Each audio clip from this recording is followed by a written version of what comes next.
नमस्कार, मी कैलास पवार, भूमी फाउंडेशन महाराष्ट्र राज्य सामाजिक संस्था. खऱ्या अर्थानं बघता बघता 2024 हे वर्ष, आज हा शेवटचा अखेरचा दिवस. बघता बघता एक वर्ष कसं गेलं हे प्रत्येकाला कळलं देखील नाही. तसंच नवं पान, नवा दिवस, नवी स्वप्न, नवीन दिशा, नवं ध्येय, नव्या आशा, नव्या दिशा, नवी माणसं, त्याच्यानंतर नवी नाती, नवं यश, नवा आनंद, कधी अपूर्ण तर कधी पूर्ण, नवा हर्ष, नवं वर्ष. या येणाऱ्या नवीन 2025 या वर्षाच्या, नववर्षाच्या आपणा सर्वांना प्रथम खूप खूप हार्दिक शुभेच्छा.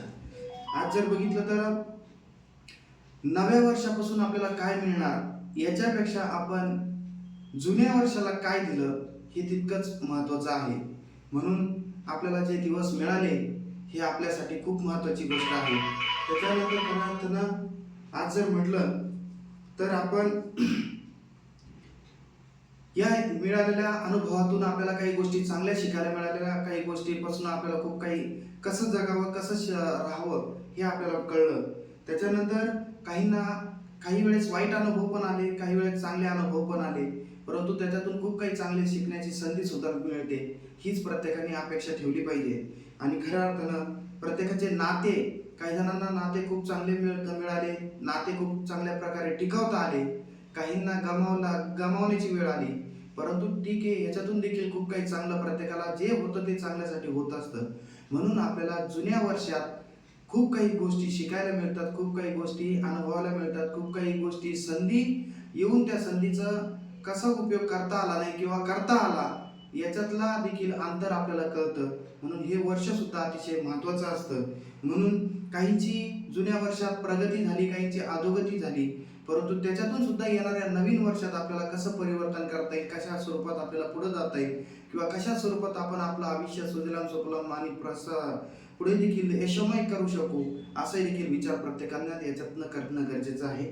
म्हणून जाणारं वर्ष हे जात असतं, येणारं वर्ष हे येत असतं, परंतु या दोन्हीमध्ये आपण कसा समतोल ठेवू शकतो आणि आपण पुढे कसं जाऊ शकतो आणि आदर्श मनुष्य जीवन आपण कसं जगू शकतो हे तितकंच महत्त्वाचं आहे. त्यामुळं काय मिळवलं म्हणजे जुन्या वर्षात आपल्याला काय मिळालं आणि आपल्याला नवीन वर्षात काय मिळवायचंय याचाही देखील आपण विचार करणं गरजेचं आहे.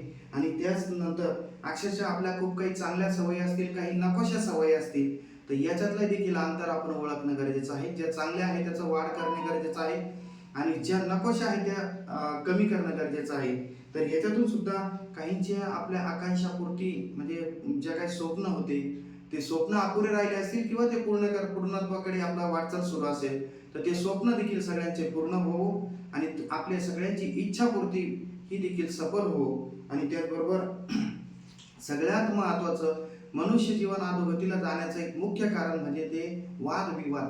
जे जुने आपले वादविवाद असतील तर ते संपुष्टात आणावे आणि पुन्हा एकदा नव्या उमदीने, नव्या ताकदीने, नव्या विचाराने एकत्र येऊन एक नवीन दिशा, एकत्र येऊन एक समाधानाची दिशा, समाधानाचा विचार आपण हा अवलंबला पाहिजे आणि एक सुखी जीवन, आनंदी जीवन जगण्यासाठी आपण सगळ्यांनी प्रयत्न केला पाहिजे. मनुष्य जीवन हा आपल्याला एकदाच येणार आहे, त्याचा देखील आपण प्रत्येकाने या मिळालेल्या मनुष्य जीवनाचा आनंद घेतला पाहिजे. म्हणून एकदा पुन्हा या नवीन वर्षाच्या आपल्या सर्वांना खूप खूप हार्दिक शुभेच्छा. आपणास हे नवीन वर्ष सुखाचं, समृद्धीचं, आनंदीचं, भरभराटीचं जावो. या नववर्षात आपल्याला नवचैतन्य लाभो आणि या नववर्षात आपलं यश हे गगन भरारीचं असो, हीच परमेश्वरचरणी प्रार्थना आणि हे संपूर्ण जगमय हे सुखी समाधानी असो, हीच ईश्वर दात्याला प्रार्थना. जय हिंद, जय महाराज, जय कर्मवीर.